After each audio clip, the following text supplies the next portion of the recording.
Okay, Dante and Dante, you just got through watching this short clip. Do you think in that situation she should have a gun?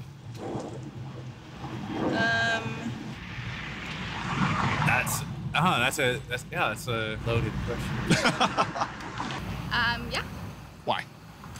To protect herself. Should she be able to have a gun? Oh, that's a really good question. I think she should have better security, but yeah, I guess like a gun could help. Yes. Yes. Why? She needs to, defend herself, protect herself, right? I mean, self-defense. Do you think she should be relegated to a certain gun? Like, are you okay with her having a handgun? Anything that can defend her. What about like a rifle, like an AR-15? If she wants it.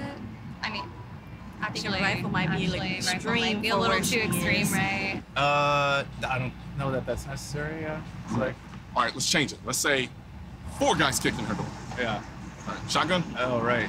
I don't know much about guns, but yeah, I would assume so, that she shouldn't have some sort of deadly weapon that is only used for war or, combat. You can't guarantee that they won't overpower her, take her automatic rifle, and then go harm someone else. I used to be on a rifle team. Really? Yeah. So would you rather have your rifle than not? I'd rather have a dog. Really? Yeah. Okay, over a gun?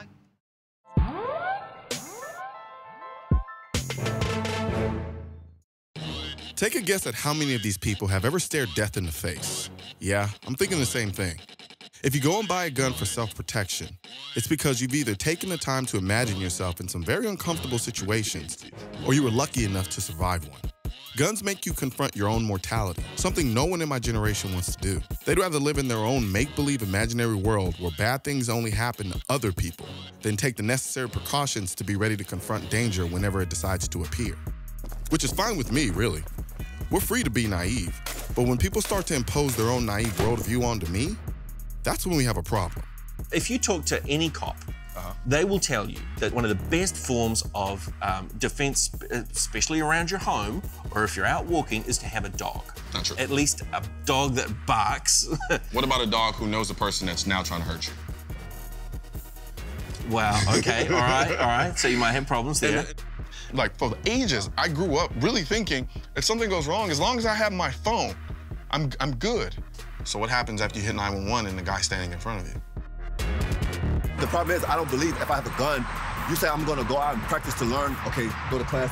If this guy puts a gun, and you're gonna shoot him. What? So I don't think if a guy puts a gun on me, it's gonna be in my pocket, and I'm gonna be shot anyway. But one thing you're misunderstanding is that the only scenarios that you're gonna find yourself in is somebody just pulling a gun out on you. No. There are tons of other scenarios where you are more advantageous by having the gun on you, right? I agree. So you haven't really ever felt the need to own a gun? No, I don't want to own a gun. I don't want to have to use it. You know, I feel like if I own a gun and I have it, then I might just have to use it. There's that predicament, right? It's like, okay, well, if I strive for peace, would having a gun mean that I'm not a peaceful person, right? Because if I have one, that means I have to be willing to use it. And I haven't really gotten to the place where I know that I'm willing to use it. I don't think we need a gun. Why?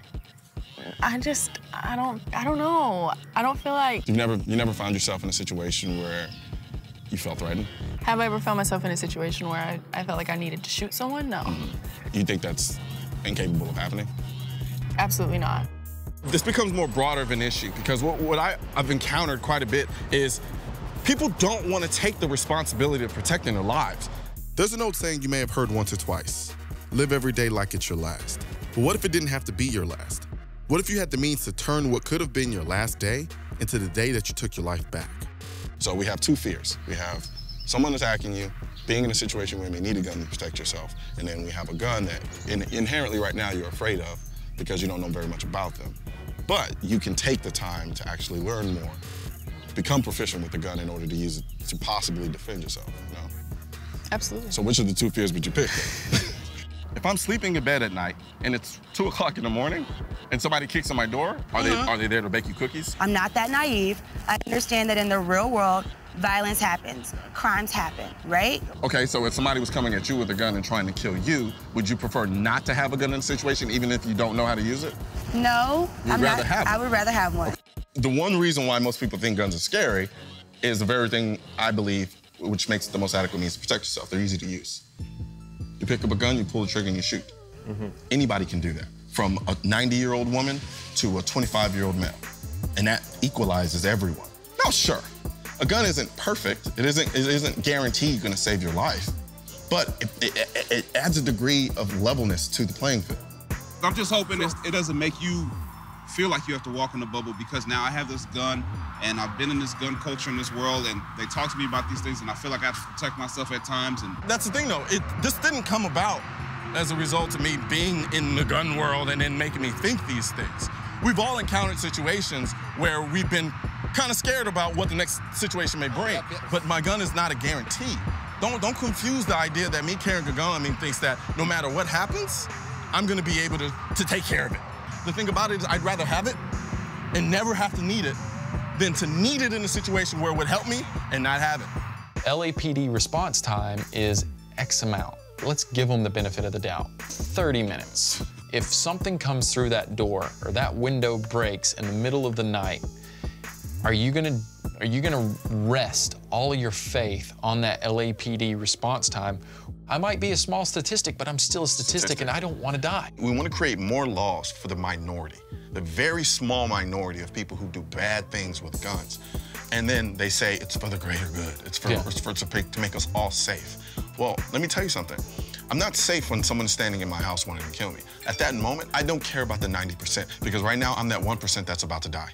So give me what I need in order to defend that 1% moment that I have. If somebody comes in and attacks you barehanded, you just gonna pull out a gun and pop them. You're asking the question under the assumption that just because I have a gun, I'm always going to that gun in every situation. That's not what happens. What happens is I have a gun in the event that it gets to the point where I need to protect myself, then that's what happens. Okay, let me finish. No. So we're saying that there's some room for ambiguity, right? In terms of what? In terms of whether the gun is the best way to protect yourself. Is the gun the only way to protect yourself in every single situation? That's the point that I'm getting at. It's not. You're asking the question. If the person comes to my door and jiggles the lock and I answer the door, I'm like, what are you doing? And it's like, oh, sorry, wrong apartment. I'm not gonna shoot him. Okay. I'm gonna say, you have the wrong apartment, go to a different apartment. We gotta be careful when we look at what we think is really happening versus what's actually happening. Right. Because I was the same way. And I started looking into it, just like the way, like you went out of your way to independently learn and figure things out on your own. I did the same thing when it came to guns, because I was conflicted. But then when you start to read and research and then kind of investigate a little bit further, you start to understand the distinctions between reality and perception. And then once that happens, the light bulbs kind of click on, and it's like, okay, I'm responsible, I'm law-abiding, I'm not perfect, but I generally do what I'm supposed to do. Right. Me having a gun, I'm no threat to anyone. I just want to live my life. And I don't want to be forced to have to lose that life prematurely because somebody wants to commit a crime and take that life from me. It all comes down to this. We as humans have the right to protect ourselves. We don't take that lightly. We can't, because it's a matter of life and death. Cops cannot be everywhere. If you look at our jails and our prisons, where do you think those inmates come from? Your neighborhood. So what they're gonna do when they get out? They're gonna go back to those same neighborhoods where I'm sorry, cops gonna be 15, 20 minutes out. You have to be your first responder. You have to actually take responsibility in protecting your life. And the only way to do that is by training, going out there seeking that knowledge. So I have a natural right to defend myself as a person. Am I not correct? Am I not correct? You have the right to defend yourself. No, I have the natural right to defend myself. The natural right to defend yourself. It wasn't given to me. I own it. And no one can take it. I inherently own it. You inherently own a right to protect yourself. It's not a privilege, it's right? Not a privilege. So because it's not a privilege, you don't then have the privilege to tell me that I can't own it. I don't need a document to tell me that. All that document does is reminds me, hey, guess what? You have this right. It's because from a common sense standpoint, I have the right to defend myself however I choose to defend myself. At the risk of sounding like a street corner evangelist, this freedom will only continue as long as we're willing to speak out for it. I'm so sick of hearing about the so-called national conversation we're supposed to be having. It's time we had a local conversation. Get off Twitter, back away from cable news, and go meet your neighbors. Talk to someone new, introduce yourself, get uncomfortable. That's how we stay free.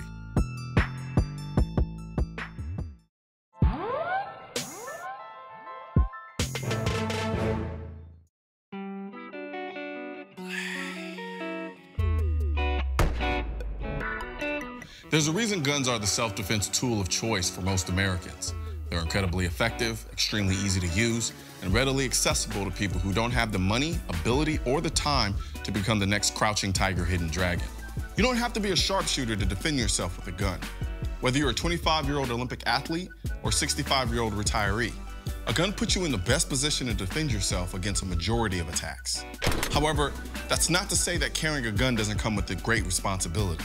The day I got my license to concealed carry, my perspective on life changed. Every day from that point on, I would walk out of my house with something that could save my life and potentially take another. And that was serious to me. At the same time, I didn't just want to carry a gun and be able to shoot it in a self-defense situation. I wanted to be proficient with it. I spent hours researching bullet caliber, holsters, and gun choice. I finally settled on a Glock 19 RTF2 chambered in 9mm. I had the tools, but I still lacked the shooting proficiency. That's when I learned about the International Defensive Pistol Association, or IDPA. IDPA conducts shooting competitions which mimic real-life self-defense scenarios. I found a local match and started an IDPA Diaries shooting series on my YouTube channel. After 4 matches, I concluded I wasn't very good. I was more than good enough to deal with the typical self-defense situation, but I was nowhere near black belt shooting status. So now, here we are. My Glock 19 has had a bit of plastic surgery, courtesy of Salient Arms International, and though I stopped shooting IDPA matches, I definitely haven't stopped shooting.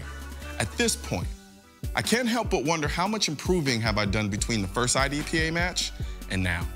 Am I in a better position to protect myself with my gun, or have my shooting skills somehow deteriorated over time? I decided to find out and put myself through the same course as my IDPA courses years ago and see how I do.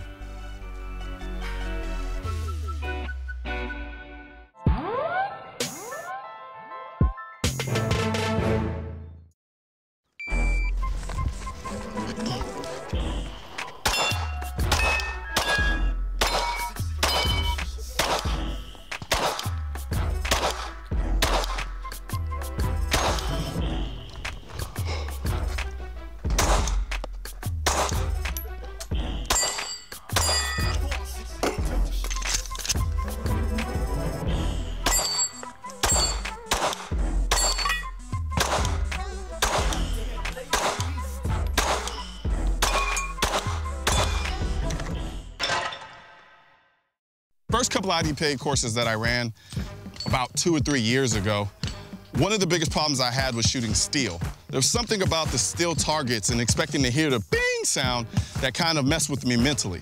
And once I started missing, I definitely started running into problems after that. I will say that over time, I've become more accustomed to shooting steel and I've gotten more comfortable with it.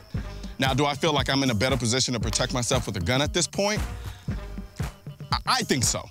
But all of that stems from me continuously shooting over a period of time. And I think that's important for people to understand that shooting is a perishable skill, and that's not something that once you got it, you keep it forever. You have to continue to shoot, but doing better than you were is always a good thing.